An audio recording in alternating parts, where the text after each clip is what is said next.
boots that the Nazis wore.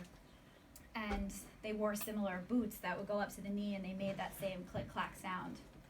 And so there would be little moments like that that would trigger her back and kind of prompt her to tell us a little detail. But ultimately, we have very little from that time. However, she did survive, and she returned to the farm that she left Jackie at.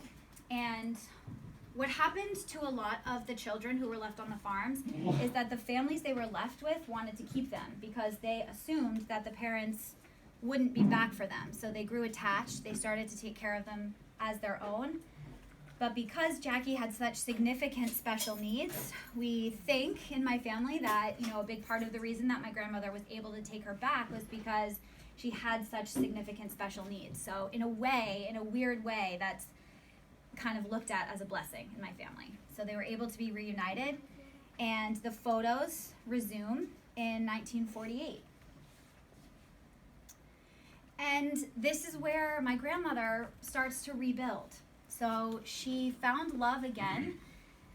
This man, this is where the name Kalman comes from, is Alex Kalman, and he was actually an American soldier, and he was part of the relief efforts after the camps were liberated. So he was over in Europe helping with the relief, and somehow he met my grandmother. They fell in love. And remarkably, I found his passport in this box of photos, which shows several trips between New York and France during 1946 and 7. So likely that was to visit my grandmother, and she became pregnant in 1948. She desperately wanted the baby to be born on American soil, away from her memories of the war. And so she and Alex had been married, but Alex adopted Jackie, and the marriage and the adoption gave both of them the appropriate paperwork to come to America. And I called my Aunt Jackie just to see what she remembered about, her first memories of America. And she said, all I remember is how big my mother was, toddling through the airport or wherever, the train station, trying to, get to New York in time to have her baby. And she did. She got to New York just in time in June 1949 to have the first American-born citizen of our family, which is my dad, Danny Kalman.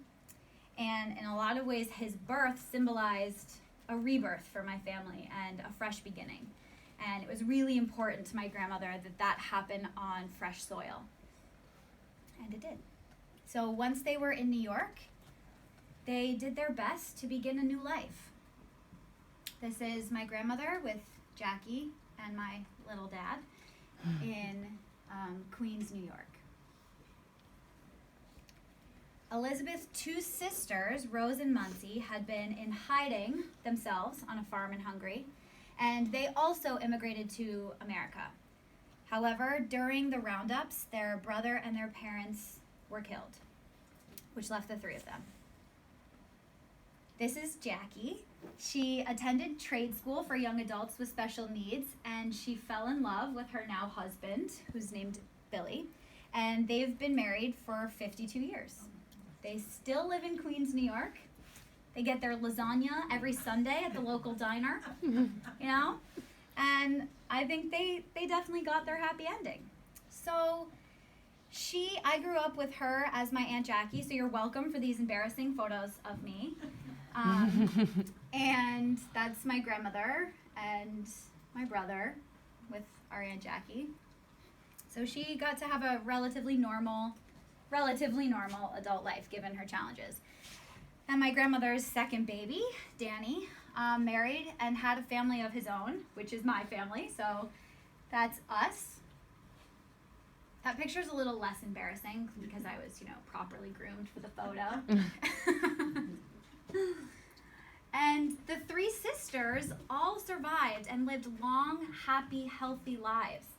And that's the part of this story that really just blows my mind and my family's mind when we think about it. That despite everything they went through, they came to America. My grandmother had lost her parents, her brother, her first husband, and had her firstborn damaged, all in the war.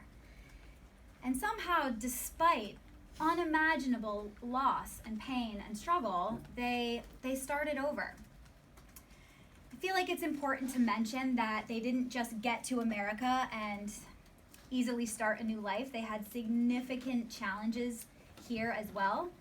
They didn't speak the language. So my grandmother used to tell me how when my dad would get in trouble in the neighborhood and the parents would come to complain, she would hide in the bedroom because she couldn't speak English and didn't know how to apologize for him.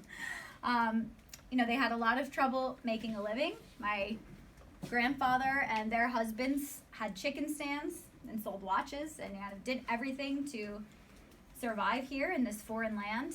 And, I think it's important also to mention that in the American cities after World War II, there was still a significant amount of anti-Semitism. People were still very fearful and distrustful of Jews. And, Jewish immigrants came pouring into the cities, the American cities after World War II, looking for refuge and safety and starting a new life. So they still faced a significant amount of anti-Semitism. But despite their struggles, they prospered. So thank you for listening.